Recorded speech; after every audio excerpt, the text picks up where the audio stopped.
दोस्तों नमस्कार, Z plus news में आपका स्वागत है। 20 दिसंबर को लल्लन टॉप यूट्यूब चैनल पर एक बड़ी बहस हुई।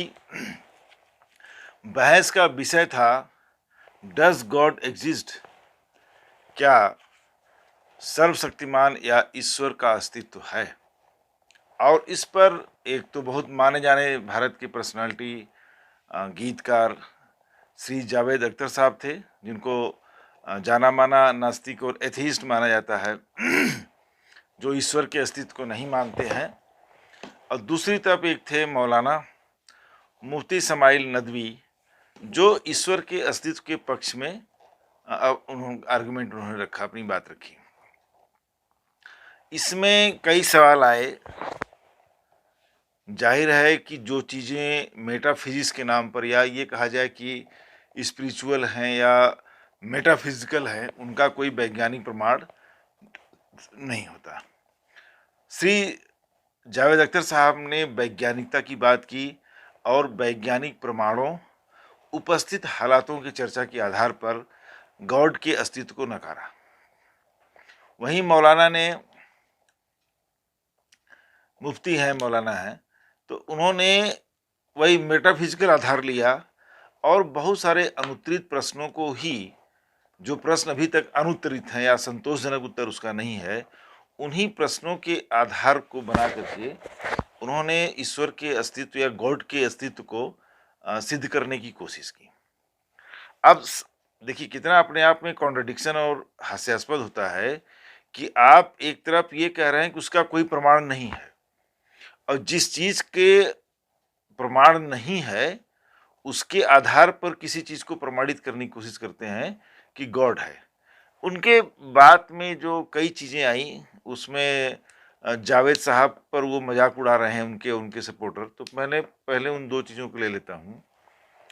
एक तो कुछ लोगों का ये मानना होता है कि ये यूनिवर्स, जो कायनात है, दुनिया है, ये इतनी वेल डिजाइंड है, इतनी ज़्यादा योजनाबद्ध तरीके से ये बनाई हुई प्रतीत होती है। सब कुछ जिस तरह से चल रहा है वो किसी इंटेलिजेंट माइंड ने ही बनाया होगा, किसी दिमाग का ही ये काम है जो कि सुपर माइंड है, उसी ने ही दुनिया को बनाया हुआ है। नहीं तो दुनिया इस तरह से क्यों चलती या इस तरह से क्यों होती? ये वेल डिज़ाइन है। और मौलवी ने भी उसका एक उदाहरण दिया उन्होंने, कि जैसे एक कार है या घर है। कार वेल डिज़ाइन है, उसके व्हील्स अपनी जगह पर हैं, अच्छी सीटें लगी हुई हैं, उसमें इंजन लगा हुआ है, उसका बॉडी है, सब कुछ अपनी जगह पर फिट है, गाड़ी चलती है। तो जरूर इसको देख करके आपको ख्याल आएगा कि इस कार को किसी ने डिजाइन किया है, किसी ने बनाया है, जाहिर सी बात है, तभी ये कार इतनी खूबसूरत दिखती है और चलती है। लेकिन यहाँ पर उन्होंने कार की तुलना किससे कर दिया? कायनात से कर दिया, यूनिवर्स से कर दिया, ब्रह्मांड भी इसको कहते हैं। अब आप यहाँ पर आइए कि कार और कायनात, ब्रह्मांड की बात कर रहे हैं, यूनिवर्स की बात कर रहे हैं, तो यूनिवर्स लगातार बढ़ रहा है, आबादी बढ़ रही है, भौगोलिक परिवर्तन हो रहे हैं। कार में क्या ऐसा संभव है? अगर कोई बिल डिजाइंड है, वेल डिजाइंड है, योजनाबद्ध तरीके से बनाई गई है, तो उसका स्वरूप नहीं बदलेगा, उसका स्वरूप वहीं रहेगा, क्योंकि जिस तरह से डिजाइन दी गई है वहीं पर वो रहेगा। अब 3 BHK का मकान है, 2 BHK का आपका घर है, तो वो उतना ही है, चाहे आज बना हो, चाहे 20 साल पहले बना हो, चाहे 50 साल तक वो रहने वाला हो। ऑटोमेटिक कमरे नहीं ऐड हो जाएंगे उसमें। उसमें अब मैं आता हूं कि मैं ऐसा क्यों कर रहा हूं, क्योंकि डायनासोर क्या हो गया? डिसअपियर हो गया, विलुप्त हो गया, विलुप्तीकरण हो गया डायनासोर का, क्योंकि वो पृथ्वी पर सरवाइव नहीं कर पाया।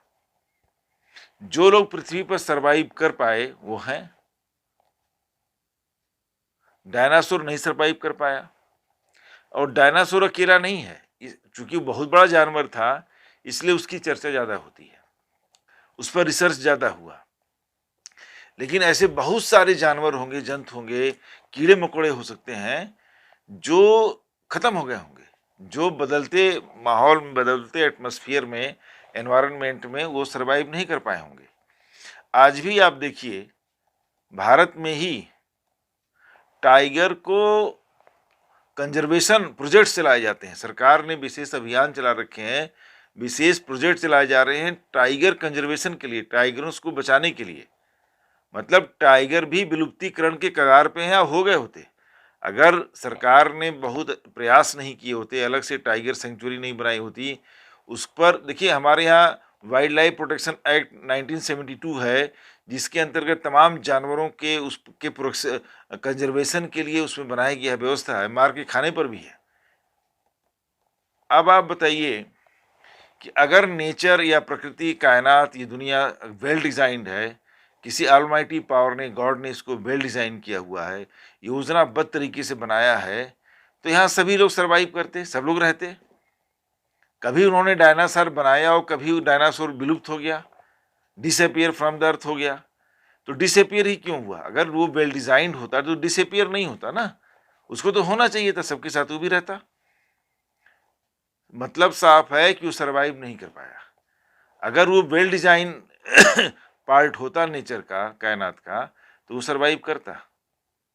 किसी ने उसको भेजा होता कि तुम अर्थ पर जाओ, तो जाहिर है कि वो अर्थ पर रहता, फिर डिसअपियर क्यों हो गया? दूसरी बात, फिजिकल चेंजेस पर आप आ जाइए। तूफान क्यों आते हैं? बड़े बड़े अर्थक्वेक, भूकंप क्यों आते हैं? ज्वालामुखी, वोल्केनोज क्यों आते हैं? सुनामी क्यों आता है? क्यों आता है? अगर अर्थ वेल डिजाइंड है, अगर सारा कायनात, सारी दुनिया, ये ब्रह्मांड वेल डिजाइन है, ये यूनिवर्स वेल डिजाइंड है, तो सब कुछ सामान्य चलेगा। जो उसके अंदर डाला गया है, जो उसकी डिजाइनर ने जिस तरह से उसमें सिस्टम को फीड किया हुआ है, वो उसके हिसाब से कायनात चलेगी। लेकिन साइंस ने इस बात को सिद्ध किया हुआ है कि वोल्केनो क्या है, जमीन के अंदर, पृथ्वी के अंदर जब टेम्परेचर बढ़ता है, रॉक मेल्ट हो जाते हैं, इतना टेम्परेचर बढ़ता है उससे, और उस प्रोसेस में इतनी गैस फॉर्म होती है कि पृथ्वी की सतह को, क्रस्ट ऑफ द अर्थ, अर्थ की सतह को तोड़ करके वोल्केनो बाहर निकल जाता है और तमाम उसके अंदर से मटेरियल निकलता रहता है, और तब जाकर के वो रुकता है जब अंदर की सारी गर्मी, सारा टेम्परेचर बाहर नहीं निकल जाता, सब उसका जो इकट्ठा हुआ है। Just like a pressure cooker में जैसे उसकी सीटी बच जाती है, कुकर के अंदर आप गैस पर रखते हैं कोई चीज़ बनने पकने के लिए, और उसमें प्रेशर फॉर्म होता है, धीरे धीरे वो सीटी बजती है और प्रेशर आउटलेट हो जाता है, बाहर निकल जाता है। इसी तरह से अर्थ भी अपने अंदर के टेम्परेचर और प्रेशर को मेंटेन करती है, और जहाँ कहीं भी टेम्परेचर और प्रेशर ज़्यादा हो जाता है तो उसको अर्थ अपने आप निकालती है। तो वो एक तरह से बैलेंस कर रही है, कोई डिज़ाइन नहीं है। तूफान आते हैं, अर्थक्वेक आते हैं, भूकंप आते हैं। भूकंप क्यों आता है? अर्थ अपने को एडजस्ट करती है, उसकी जो टेक्टोनिक प्लेट्स हैं, जितनी भी स्टडी अब तक हुई है, वो अपने को एडजस्ट करती हैं। दूसरी बात आ जाइए, नेचर अगर वेल डिजाइंड है तो इंसान सारे दुनिया के, चाहे वो किसी भी कोने में हो, एक से दिखते हैं। अब अफ्रीकन्स अलग हैं, यूरोपियंस अलग हैं, एशियंस अलग हैं, एशिया के लोग अलग हैं, चाइनीज अलग दिखते हैं, और गल्फ कंट्रीज के अरेबियन लोग अलग दिखते हैं। इनकी एक डिज़ाइन क्यों नहीं है? अगर डिज़ाइनर एक ही है तो वो, आप सोचो कि डिफरेंट एरियाज में जो लोग हैं उनका आउटलुक या उनका जो आउटर अपीयरेंस है वो बिल्कुल डिफरेंट है। अफ्रीकन्स कैसे लगते हैं, यूएस के या यूरोपियंस कैसे लगते हैं, कोल्ड कंट्रीज के लोग कैसे लगते हैं, अरेबियन कैसे लगते हैं, एशियंस कैसे लगते हैं, जो इक्वेटर के पास हैं वो कैसे लगते हैं, जो टेम्परेट जोन में है वो कैसे है, जो और ठंडे इलाकों के लोग हैं वो कैसे हैं। तो सब लोग एक साथ दिखते हैं क्या? उनको तो एक जैसा ही दिखना चाहिए था। जितने भी एनिमल्स हैं पूरे अर्थ पर पाए जाते हैं, कोल्ड के लिए अलग हैं, उसके लिए अलग हैं। तो कहीं न कहीं अगर डिजाइनर होता तो एक डिजाइन देता, एक डिजाइन देता और लोग वहां पर रहते आराम से। अब बात आती है कि जब डिजाइनर है ही तो सब लोग एक ही रिलीजन फॉलो करते, एक ही लैंग्वेज होता। डिजाइनर ने लाखों लैंग्वेज बना दी, करोड़ों लैंग्वेज बना दी पूरे देश में। इंडिया में ही हजारों लैंग्वेज हैं, सैकड़ों। तो क्या डिजाइनर इतनी सारी लैंग्वेज उसको बनाने की क्या जरूरत थी? वो तो एक लैंग्वेज बनाता, सब लोग बोलते, सबको आने जाने में सुविधा होती, आसानी होती, कम्युनिकेशन ईजी होता। लेकिन अब बताइए कि जलवायु या एनवायरनमेंट, एटमॉस्फेयर के हिसाब से आप देखेंगे तो अफ्रीकन लोग ब्लैक होते हैं, यूरोपियन ठंडे इलाके उनका कलर दूसरा होता है, गल्फ कंट्रीज के लोग हैं उनको आप देख लीजिए उसी हिसाब से सबका रहन सहन है। तो ये एडजस्टमेंट विद द नेचर है।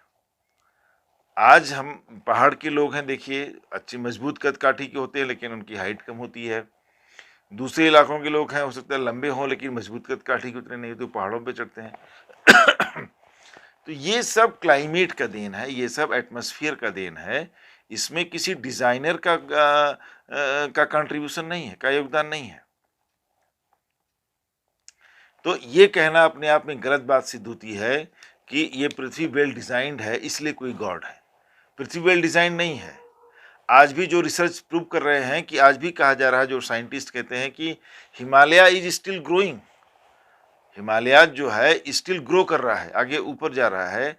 और बहुत सारे ऐसे माउंटेन्स हैं जो में वेदरिंग हो रही है, जिसमें वो मतलब खत्म हो रहे हैं धीरे धीरे। अरावलीज उसमें एक है, ओल्डेस्ट माउंटेन रेंज कहा जाता है, वेदर्ड है, मतलब इसका काफी हिस्सा ऊपर से बह गया, टूट गया, खत्म हो गया।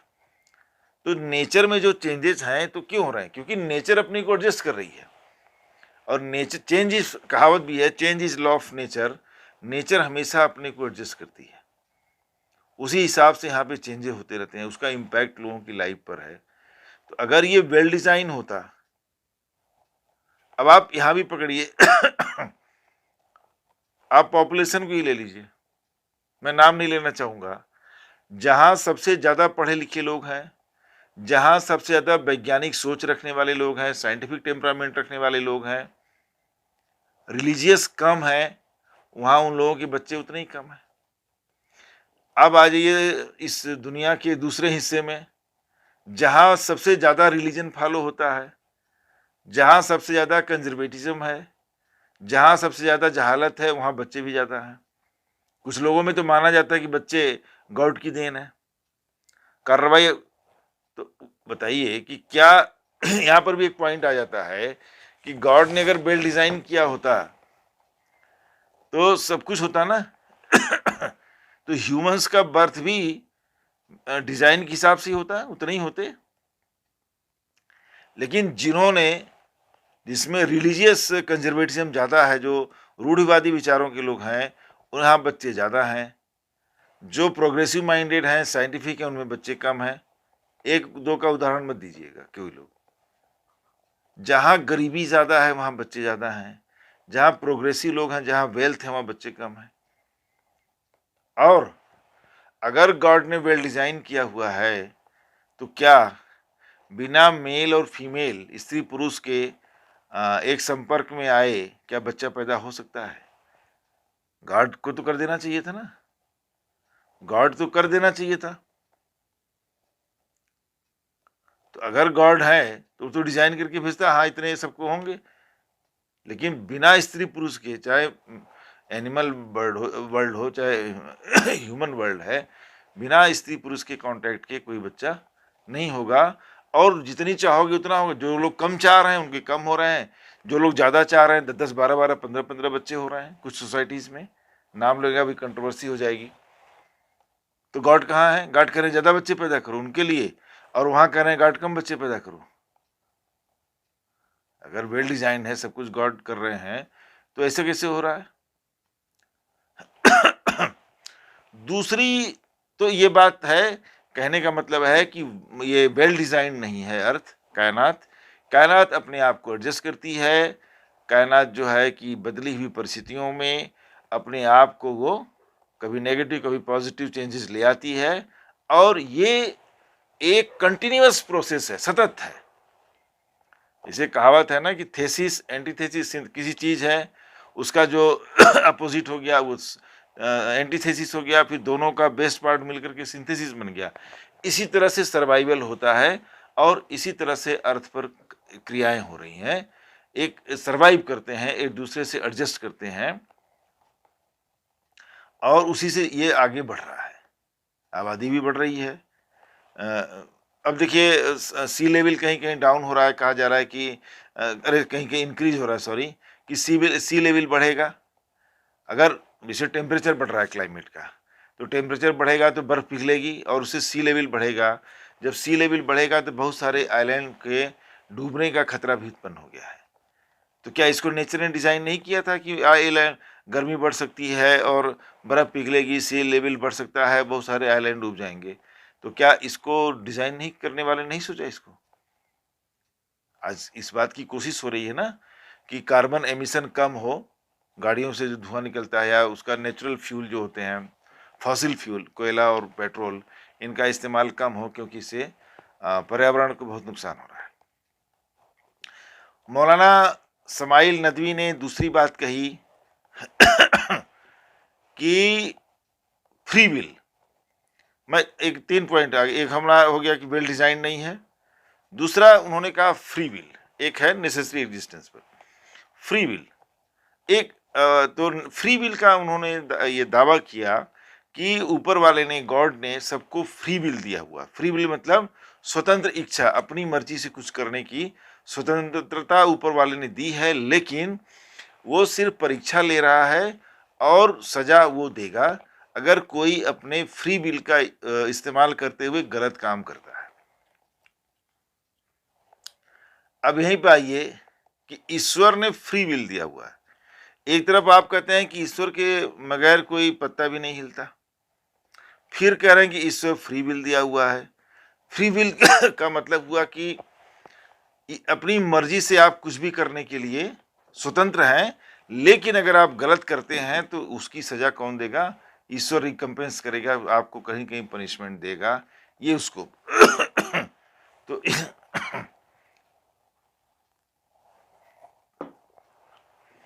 फ्री विल का यूज करते हुए, स्वतंत्र इच्छा का इस्तेमाल करते हुए एक आदमी बम अपने शरीर में फिट करता है और भीड़ में जाकर के उसको ब्लास्ट कर देता है, 100 लोग मर जाते हैं।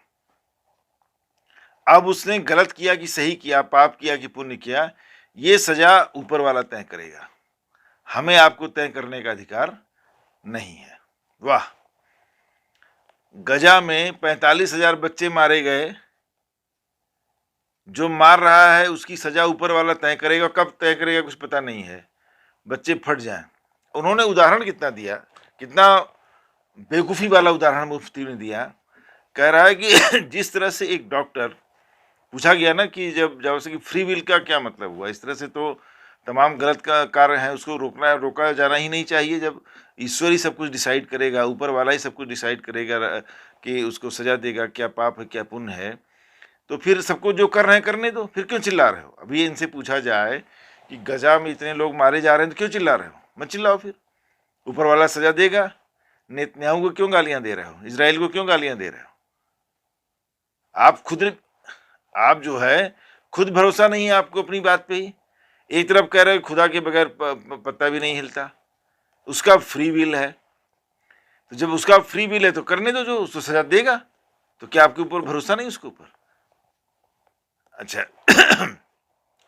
कितना बचकाना एग्जाम्पल दे रहा है वो मुफ्ती। कह रहा है कि जैसे एक बच्चे को, नादान बच्चा है, उसको एक डॉक्टर इंजेक्शन लगाता है उसके भले के लिए, लेकिन बच्चा ये समझ के रोता है कि उसको तकलीफ दे रहा है, बच्चे को तकलीफ होती है और रो भी सकता है, रोता भी है, ये सोचकर कि ये डॉक्टर उसके साथ, मतलब डॉक्टर जल्लाद है उसके लिए या क्रूर है उसके लिए, और उसको सुई लगा करके उसको दर्द दे रहा है। तो बच्चा डॉक्टर इलाज जो कर रहा है, डॉक्टर, आप तुलना कर रहे हैं भगवान की, भगवान जो तकलीफ दे रहा है, जो बम से फट जा रहे हैं, जो आतंकवादियों के हाथों मारे जा रहे हैं, उन्हें तकलीफ करने की जरूरत नहीं है, ये तो उनके भले के लिए खुदा कर रहा है।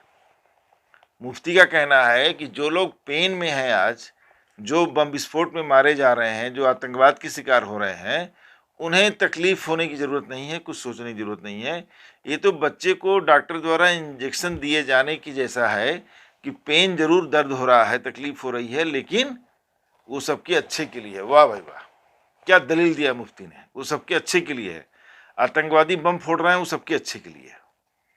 अब उसको इतना दिमाग नहीं है जाहिल को कि बच्चे को इंजेक्शन दिया जा रहा है, ये बच्चे के माता पिता को पता है और उनकी देख रेख में, उनकी सहमति से और उनको उस डॉक्टर पर भरोसा है, तब वो अपने बच्चे को वहां पर ले आए हैं और डॉक्टर इंजेक्शन दे रहा है। डॉक्टर खुद थोड़ी घर आया था, आया भी था तो बुलाया गया होगा तब ना आएगा।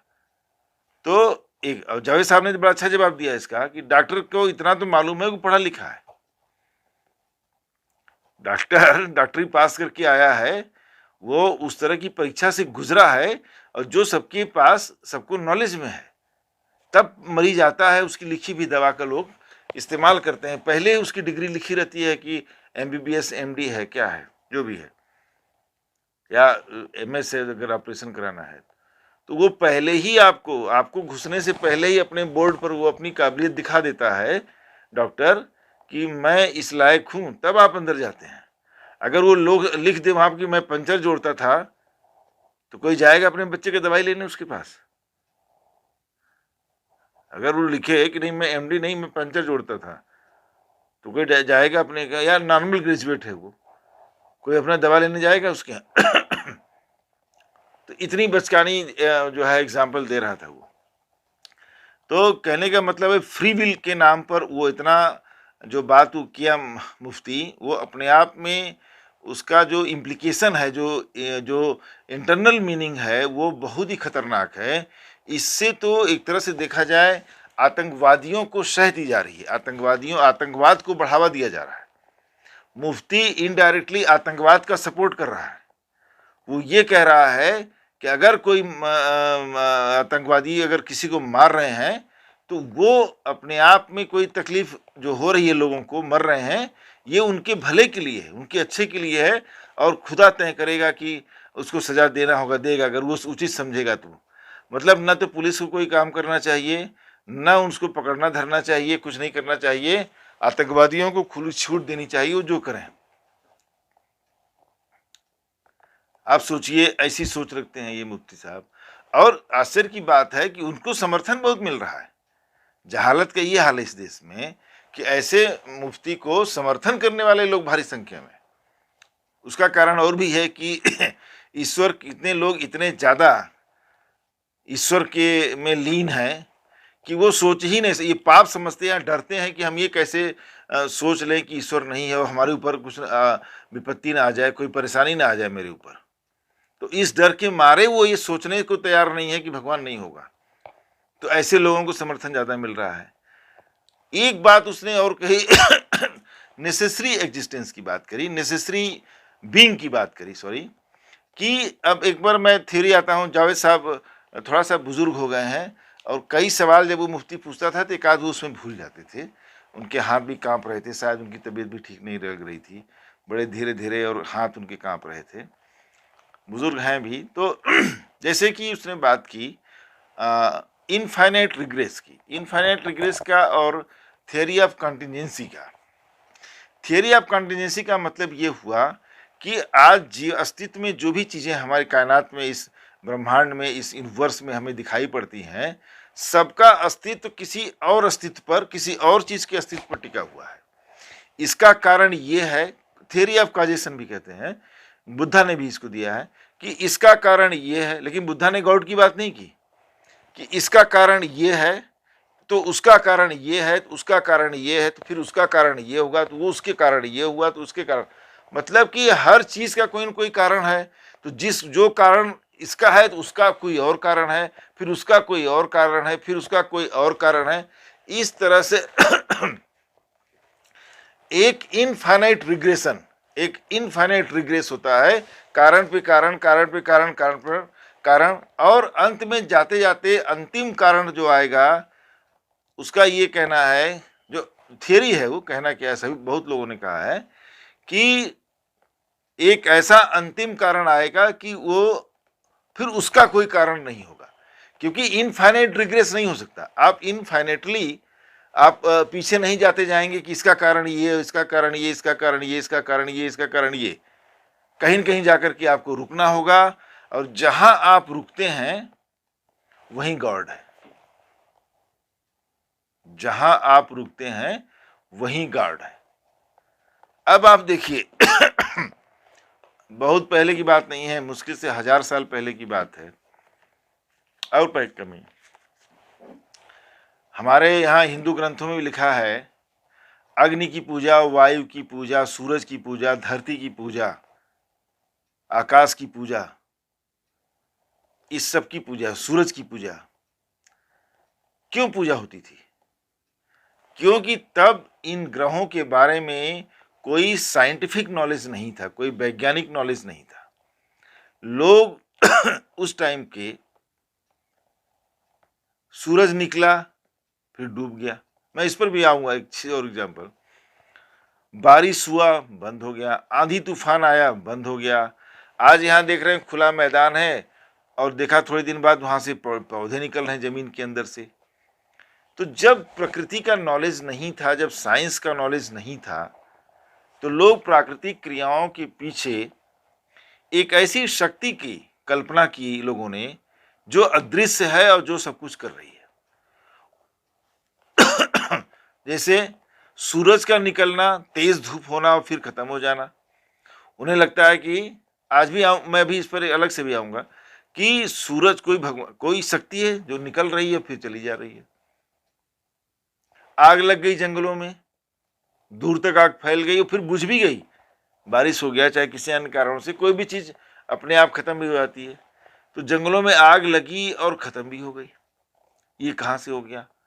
उन्हें लगता था इसके पीछे कोई अदृश्य शक्ति है। बारिश हो गया एकदम से और फिर पानी बंद भी हो गया। ये किसने किया? ये कहां से आ रहा है? ऊपर से कैसे पानी आ रहा है? ऊपर से पानी, अब वो जो लोग नदियों से या कुओं से पानी निकालते थे, ऊपर से पानी आना उनके लिए बहुत बड़ी बात थी कि ऊपर से कौन, वहां भी कुआं है, वहां भी कोई पानी निकालने वाला है, इतना पानी डाल रहा है। हम तो 2-4 घड़ों में या उस टाइम पे बाल्टियां भी होती होंगी कि नहीं, घड़े होते होंगे मिट्टी के हम उसमें निकाल रहे हैं। ये कौन है जो इतना पानी गिरा रहा है? कितना बड़ा घड़ा होगा उसके पास? फिर एक अदृश्य शक्ति आ गई। तो कहने का मतलब है कि अदृश्य शक्ति को जो हम नहीं जान पाए या उनके बारे में कोई वैज्ञानिक ज्ञान नहीं था, साइंटिफिक नॉलेज नहीं था, तो हमने ऐसी शक्तियों की कल्पना की। और जब आज हमें विज्ञान का, साइंस का नॉलेज है, साइंस ने इन सारे रहस्यों के परत खोल दिए, उनका बिल्कुल पर्दाफाश कर दिया। सब लोग समझ गए सूरज क्या है, चंद्रमा क्या है, पृथ्वी क्या है, आंधी तूफान सबके साइंटिफिक कारण है। आंधी तूफान क्यों आता है, क्यों इतना टेम्परेचर हो जाता है, मौसम कैसे बदल जाता है, आग कैसे लग जाती है, आग कैसे बुझ जाती है, इन सभी प्राकृतिक क्रियाओं के वैज्ञानिक उत्तर मिल चुके हैं। अब इन पर कोई बहस नहीं करता। तब मौलाना नहीं बोलेगा सूरज निकलता है, मैं इस पर आ गया। आज भी आप देखेंगे, बातचीत करेंगे लोगों से, तो लोग कहेंगे कि सूरज का उगना, लोग उगना word use, rising of the sun, और डूबना, सूरज डूब गया, सूरज अस्त हो गया, सूरज निकल आया, सूरज का उगना, उग आया। सच्चाई क्या है? ये वो वाली सोच है पुरानी, सूरज का उगना और सूरज का अस्त होना या डूब जाना, डूबना। ना तो सूरज कभी उगता है और ना ही सूरज कभी डूबता है। सूरज तो वही है ना, ये तो वैज्ञानिक रूप से सिद्ध हो चुका है कि सूरज वही है। पृथ्वी उसके चक्कर ऐसे काट रही जो पृथ्वी का हिस्सा सूरज की साइड में आता है तो वहां दिन हो जाता है, बाकी अंधेरा हो जाता है दूसरे हिस्सों में। इसी तरह से दिन और रात बनते हैं। तो आज भी बहुत सारे लोगों को आप देखेंगे, हिंदुस्तान में ही बहुत सारे लोग सूरज को जल चढ़ाते हैं। ये वही सोच चली आ रही पुरानी कि सूरज निकला है। सूरज निकलता कभी नहीं है, सूरज तो वही है, कांस्टेंट। सूरज, लोग वर्ड यूज करते हैं सूरज का उगना। सूरज उगता है क्या? सूरज का डूबना, सूरज डूबता है क्या? सूरज वही है, न उगता है न डूबता है। तो पृथ्वी ऐसे घूमती है। कुछ धार्मिक किताबों में लिखा गया है कि धरती चपटी है, क्योंकि ऊपर से चपटी दिख रही है। मैदानी इलाके में कोई खड़ा है अगर प्लेन एरिया में, तो उसको धरती चपटी दिख रही है, तो कह दिया, लिख दिया है धरती चपटी है। क्या धरती चपटी है? आज प्रूव हो गया ना, साइंस ने सिद्ध कर दिया नहीं, चपटी नहीं है, ओल शेप है, अंडाकार। तो ये कहना कि नेसेसरी एग्जिस्टेंस जिस तरह से आज बात की जा रही है, क्योंकि अब वो बात आया कि इनफाइनाइट रिग्रेस नहीं है, और कॉन्टिजेंसी की थ्योरी पर आया, नेसेसरी एग्जिस्टेंस पर आया, नेसेसरी बीइंग पर आया कि नहीं, अंत में हमें कहीं रुकना पड़ेगा कि इसको इसने बनाया, इससे ये बना, इससे ये बना, इससे ये बना, इससे ये बना, अंत में वो अंतिम चीज आएगी कि इसको किसने बनाया, वहीं रुकना पड़ेगा और वहीं गॉड है। तो जब वहीं रुकना पड़ेगा वहीं गॉड है, ये एक अजम्पशन है। आप ये मानते हो कि इनफाइनाइट रिग्रेस नहीं हो सकता, गिनती से उस एग्जाम्पल दिया कि हम गिनती तो कितनी भी ले जा सकते हैं, तो इनफाइनाइट रिग्रेस बात सही है। कहीं रुकना पड़ेगा तो वहीं गॉड है। लेकिन ये कैसे आप कह सकते हैं कि वो गॉड है? जिसने फर्स्ट ट्रिगर किया उसने कहा he is beyond time and space, जो पहला ट्रिगर दिया वो गॉड है। क्यों गॉड है भाई? खाली इसी से वो गॉड है? इसी से वो गॉड है कि उसने पहला ट्रिगर दिया। हम ये क्यों, जावेद साहब का बहुत स्पष्ट कहना था कि हम ये क्यों नहीं मानते कि इस अर्थ ही, कायनात ही अनंत काल से है, उस पर धीरे धीरे जीवन, ये तो सिद्ध हो चुका है कि जीवन धीरे धीरे आया। अब इससे मुफ्ती से कोई सवाल पूछे कि अगर एक ट्रिगरिंग पॉइंट था, कभी किसी गॉड ने इसको शुरू किया, कायनात को, पूरी दुनिया को, यूनिवर्स को, तो आप ये सोचिए कि इस यूनिवर्स को, इस जो मानव जीवन है, मानव जीवन को आप ले लेते हैं, मानव जीवन को एक बंदर से, एक जानवर से शुरू हो करके आज हम आर्टिफिशियल इंटेलिजेंस, इंटरनेट से आगे बढ़ करके आर्टिफिशियल इंटेलिजेंस के ज़माने में आ चुके हैं, पूरी दुनिया बदल चुकी है।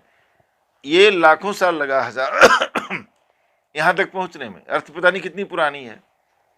तो ये जो लाखों साल का सफ़र है, तो ऊपर वाले ने, भगवान ने उसको, जो गॉड है, उसने क्यों नहीं कर दिया कि चुटकियों में कर देता, पूरी दुनिया एक बार में ऐसी बन जाती जैसी आज है?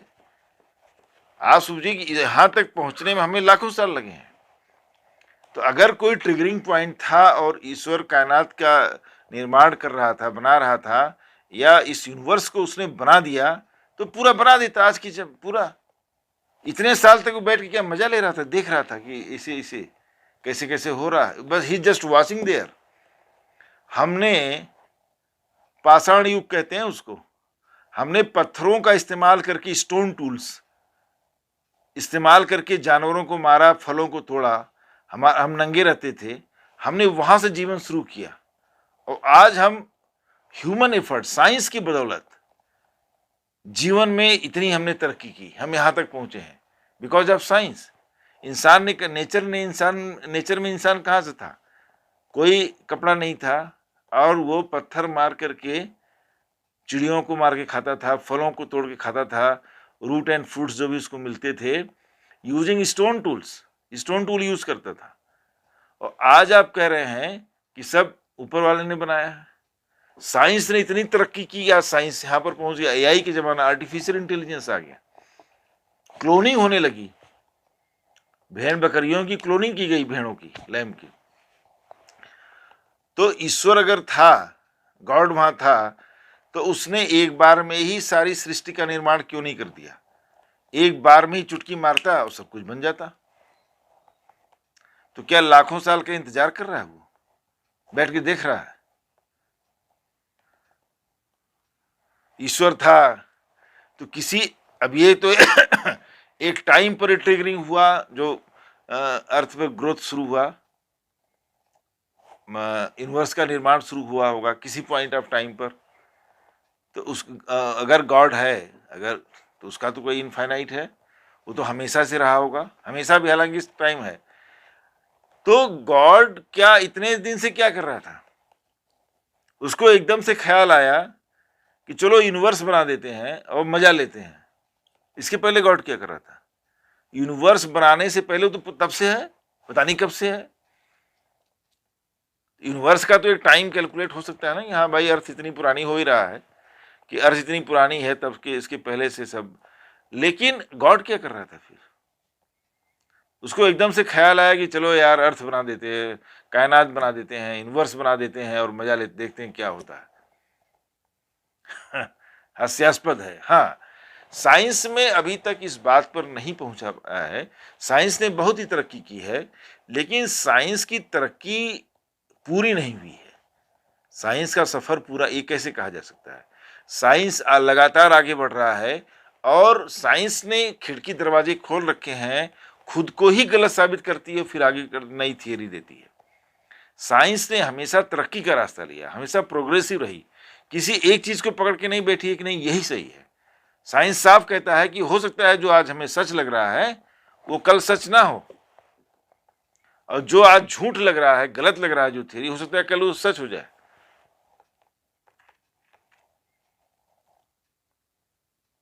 तो साइंस के पास जैसे एक जो नेसेसरी बीइंग की बात की उन्होंने, कि जब बैक टू बैक आप जाते रहेंगे फर्स्ट कॉज तक, कि दुनिया का जो पहला कारण जो मिलेगा फर्स्ट कॉज वो गॉड है, तो साइंस ढूंढ लेगा। अभी भी देखिए एक थियरी है, थेसिस, एंटीथेसिस, सिंथेसिस।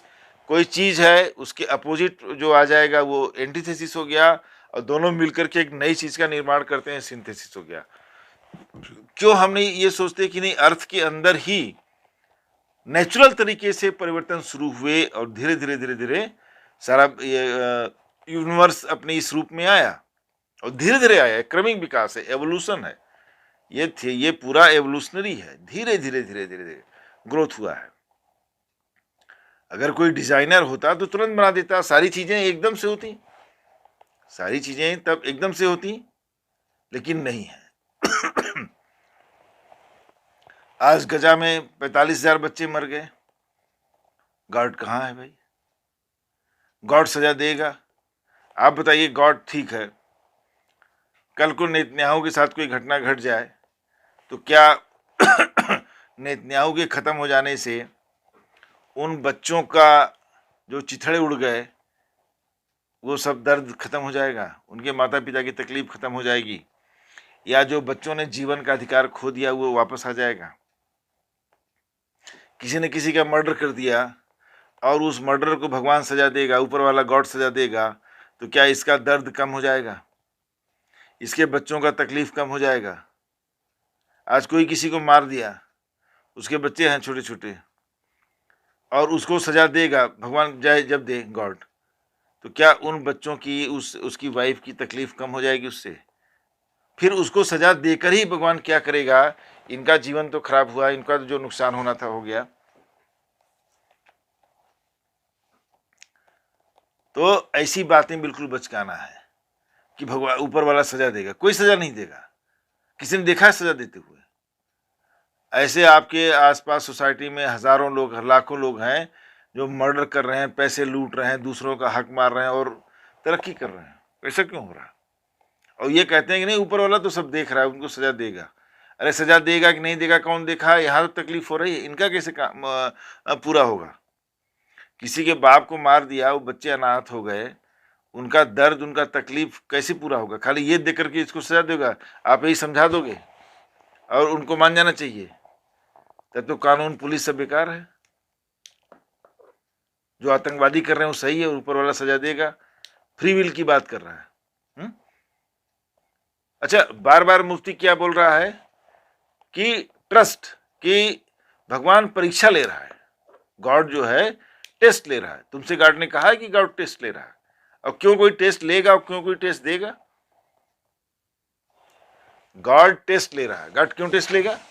गॉड ने कहा है कि हम टेस्ट ले रहे हैं सबका। टेस्ट लेने के लिए पैदा किया है, भेजा है। एक बाप अपने बच्चों का रोज टेस्ट लेता है और उसको आजादी दी है, और टेस्ट लेगा कि तुम गलत करोगे तो मैं सजा दूंगा, पता नहीं कब देगा। तो सोसाइटी कैसे चलेगी? अगर आप गॉड के एग्जिस्टेंस पे रहेंगे कि गॉड ही सब कुछ तय करेगा, तो सोसाइटी कैसे चलेगी? और सोसाइटी के बनाए नियमों पर वो जावेद साहब को फालतू में फंसा रहा है। जावेद साहब ने कहा कि सोसाइटी अपने रूल बनाती है, उसी से सर्वाइवल होता है। भाई सोसाइटी में सर्वाइव करने के लिए क्या है? सोशल रूल, सोशल लॉज हैं कि ऐसा कोई काम ना करो कि जिसमें आपस में किसी का दर्द हो, किसी चोरी करना गलत है, मर्डर करना गलत है। क्यों?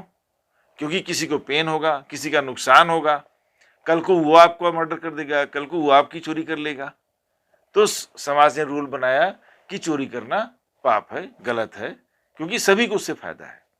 मर्डर करना, किसी को मारना पीटना गलत है, क्योंकि आज तुम किसको मार रहे हो वो उसको मारेगा, तो मर्डर करना गलत है।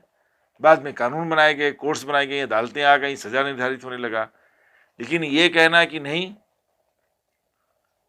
ये मेजोरिटी कुछ भी कहे, अरे कहीं एक ऐसा नाजी जर्मनी का एग्जाम्पल ले रहा था, तो हिटलर तो एक बार हुआ, खत्म हो गया, वो तो अपवाद है।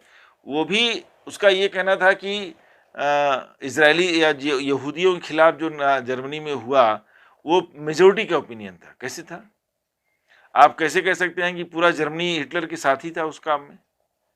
बहुत सारे लोग नहीं होंगे उनके साथ इस तरह से, जो बर्बरता की जा रही थी यहूदियों के साथ, जरूरी नहीं कि वो इस तरह से हों। तो मुफ्ती वाहियात की बातें कर रहा था, इलॉजिकल बातें कर रहा था और सुनने को तैयार नहीं था। बेमतलब की बातों पे ही एब्स्टिनेट था, जिद पड़ा हुआ था कि हम ही सही कर रहे हैं। जैसे उदाहरण के लिए अख्तर साहब ने कहा कि वाटिकन सिटी ने एक फतवा किया। फतवा का मतलब होता है धर्मादेश, रिलीजियस ऑर्डर। तो कह रहा है मुफ्ती, जवाब क्या दे रहा है कि वाटिकन फतवा नहीं करते हैं, ये आपकी बात खारिज होती है। अरे फतवा, उन्होंने वर्ड यूज किया, फतवा वर्ड यूज किया उन्होंने। ये एक उसको आदेश के रूप में लो ना, कि हाँ एक वहां से कोई आदेश जारी हुआ, जिसको रिलीजियस ऑर्डर कहते हैं, डिक्टेट कहते हैं, रिलीजियस डिक्टेट। उसी बात फतवा आपने क्यों कह दिया? तो वो एकदम से चाइल्डिश था बिल्कुल मुफ्ती, और बेवकूफी भरी बातें कर रहा था, एकदम से इलॉजिकल। अरे ईश्वर है तो यहाँ पाप क्यों है? ईश्वर है तो फिर मर्डर क्यों हो रहे हैं? ईश्वर है तो लूट क्यों हो रही है? ईश्वर है तो पापियों को सजा क्यों नहीं मिल रही है? हो रहा है कहीं नहीं हो रहा। अब जो एक प्रश्न है जो इनफाइनाइट रिग्रेस का, कि वहां पे कोई नेसेसरी बीइंग है। हाँ, साइंस जरूर, जावेद साहब ने इस बात को भी कहा कि भले ही अभी नहीं, लेकिन 10, 20, 50 साल में साइंस उस प्रश्न का भी उत्तर ढूंढ लेगा। जिस तरह से उन्होंने, साइंस ने नेचर के, प्रकृति के तमाम रहस्यों से पर्दा उठाया है, साइंस एक दिन उस पर से भी पर्दा उठाएगा। और जावेद साहब ने इस पर जोर दिया कि हो सकता है वो रहे ना रहे, लेकिन इस पर आएगा जरूर। जावेद साहब ने ये भी आगे कहा कि देखिए आज क्या है, जहां पढ़ी लिखी सोसाइटी है वहां चर्च खाली जा रहे हैं, चर्च खाली जा रहे हैं। तो इस बात को ध्यान देने की जरूरत है कि गॉड कहां से है। कहीं भी गॉड ने आज तक किसी को दर्शन दिया हो, किसी से मुलाकात ही हो, कोई समस्या हल की हो आकर के उन्होंने, कहीं कुछ तो प्रमाण मिलता। गॉड है, गॉड है, गॉड है। गॉड के नाम पर मासूम लोगों के मर्डर हो रहे हैं, गॉड के नाम पर लूट मच रही है, गॉड के नाम पर लोगों को बेवकूफ बनाया जा रहा है, लेकिन गॉड कहीं नहीं आते। गॉड के नाम पर एक आदमी वहां इजराइल में 1200 लोगों को मार दिया, गॉड गॉड करते करते, नारे लगाते हुए। तो गॉड कहाँ थे? गॉड होते, इतनी मिसाइलें नेतन्याहू इजराइल गिरा रहा है पैलेस्टाइन की गजा में, गजा पट्टी में, गॉड होता तो ऐसे कर देता और सारी मिसाइलें वापस चली जाती हैं, वो खुद ही नेतन्याहू के मुंह पे जाके लग जाती हैं, नेतन्याहू को ही उड़ा देती। जब बच्चे मारे जा रहे हैं, हम के लोगों के कर्म होंगे खराब, हो सकता है बच्चों के कौन से कर्म खराब हैं? जो मासूम बच्चे हैं 4 साल, 5 साल, 6 साल, उनके कर्म कौन से खराब हैं? अब उन बच्चों का मरना आप जस्टिफाई कर रहे हैं कि नहीं, ऊपर वाला सजा तय करेगा, बच्चे, आपको खुश होना चाहिए कि बच्चे मर रहे हैं। मतलब डॉक्टर से, जो डॉक्टर बच्चे को इंजेक्शन दे रहा है तो उससे तुलना कर रहा है कि बच्चों को जो पेन हुआ है वो, मतलब चिथड़े उड़ रहा है, वो अच्छा हो रहा है, बच्चे के लिए अच्छा हो रहा है। ये मौलवी बोल रहा है, बच्चों के चिथड़े उड़ गए, बच्चों को खुश होना चाहिए, उनके माता पिता खुश होना चाहिए कि ये वो तय करेगा, ये पेन है। तो इस तरह की वाहियात बातें कर रहा था। ये सिद्ध है कि कोई गॉड नहीं है, ये सच्चाई है। God does not exist. लोग खाली अपनी अज्ञानता के नाते, साइंटिफिक नॉलेज नहीं है लोगों को, और इस आधार पर गॉड की कल्पना करते हैं और कि गॉड है, गॉड है, गॉड है। देखिए पॉइंट ये है कि जब सब कुछ पहले से गॉड ने डिजाइन किया हुआ है, तो फिर पूजा पाठ का क्या मतलब हुआ? इफ एवरीथिंग पहले से ही डिजाइंड है, वेल डिजाइंड है जैसा कह रहा है, तो फिर पूजा पाठ करके आप क्या क्या, क्या संदेश देना जा रहे हैं? इसका मतलब है कि गॉड सुनेगा और उसमें कुछ पर आपको नौकरी दे देगा, आपकी बेटी की शादी करा देगा, आपको पैसा दे देगा, आपकी लॉटरी लग जाएगी। तो इसका मतलब पहले से डिजाइन नहीं है। तो कहने का मतलब है कि सब बेकार की बातें हैं, कोई गॉड नहीं है, और लोग एक वैज्ञानिक सोच रखें, हर चीज का उत्तर मिलेगा। आज मिल ही रहा है। वीडियो बहुत लंबा आ रहा है दोस्तों, मुफ्ती की बातें बिल्कुल वाहियात की थी। मिलते हैं नेक्स्ट वीडियो में। नमस्कार, धन्यवाद।